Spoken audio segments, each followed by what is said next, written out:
கிறிஸ்துவுக்குள் பிரியமானவர்களே, இயேசுவின் நாமத்தில் நான் உங்களை வாழ்த்துகிறேன். சங்கீதம் 28 7வது வசனத்தின் பிற்பகுதியை பார்க்கின்ற பொழுது, என் இதயம் அவரை நம்பியிருந்தது, நான் சகாயம் பெற்றேன் என்று சொல்லக்கூடிய வார்த்தைகளை பார்க்கின்றோம். இந்த வார்த்தையின் அர்த்தமென்று எடுக்கின்ற பொழுது, ஆண்டவருடைய உதவி, ஆண்டவருடைய ஒத்தாசை, ஆண்டவருடைய கிருபை, ஆண்டவருடைய இரக்கம், ஆண்டவருடைய தயவு என்று சொல்லக்கூடிய அளவுக்கு சகாயம் என்ற இந்த வார்த்தைக்கு பதமாக இருக்கிறது. நம் ஒவ்வொருடைய வாழ்க்கையிலும் ஆண்டவராகிய கர்த்தருடைய மிகப்பெரியதான சகாயம் கிடைத்தபடியினாலே பாவத்தில் இருந்த நம்மை ஆண்டவர் தேடி வந்து அவருடைய சொந்த இரத்தத்தினாலே கழுவி நம்மை சுத்திகரித்து நம்மை நீதிமானாக மாற்றியிருக்கிற அந்த தெய்வத்தினுடைய மிக பெரும் சகாயம், மிக பெரும் இரக்கம் நம்முடைய வாழ்க்கையிலே கிடைத்திருக்கிறது.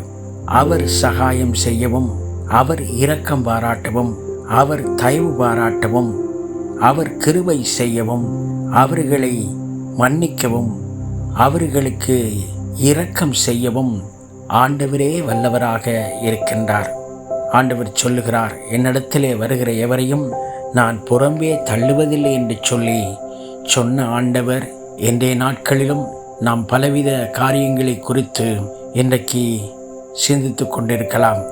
உலகத்தில் நடக்கக்கூடிய காரியங்கள் அத்தனையும் ஆண்டவருடைய வருகைக்கு அடையாளமாக நடந்து கொண்டிருக்கிறது. ஆகவே நம்முடைய வாழ்க்கையில் கர்த்தருக்கு முன்பதாக நம்மை தாழ்த்தி அவருடைய பாதத்திலே நம்மை ஒப்பு கொடுத்து நாம் வாழுகின்ற பொழுது, ஆண்டவராகிய கர்த்தர் வரும் பொழுது நம்மையும் பரிசுத்தவானாக, நம்மையும் நீதிமானாக மாற்றக்கூடியதாக இருக்கிறது. ஆகவே கர்த்தர் வரும் பொழுது நாம் அவருக்கு முன்பதாக குற்றமற்றவர்களாக நிற்பதற்கு ஆண்டவருடைய மிக பெரும் சகாயம் நம்முடைய வாழ்க்கையிலே இருக்கின்றதாக இருக்கிறது. அந்த சகாயத்தை பெற்று அவருடைய கிருபையின் கரத்துக்குள்ளே நாம் ஒவ்வொருவரும் வாழ்வோமாக. நாம் ஜெபம் பண்ணுவோம். எங்களை நேசிக்கிற ஆண்டவரே, உமக்கு ஸ்தோத்திரம். தர்மையான நல்ல வேலைக்காக நன்றி ஆண்டவரே. உம்முடைய சகாயத்துக்காக நாங்கள் காத்திருக்கின்றோம். உம்முடைய சகாயத்தை அனுப்பி உம்முடைய கிருபையும் இரக்கத்தையும் எங்கள் வாழ்க்கையிலே தந்து அனுதினமும் நீர் எங்களை நடத்தும்.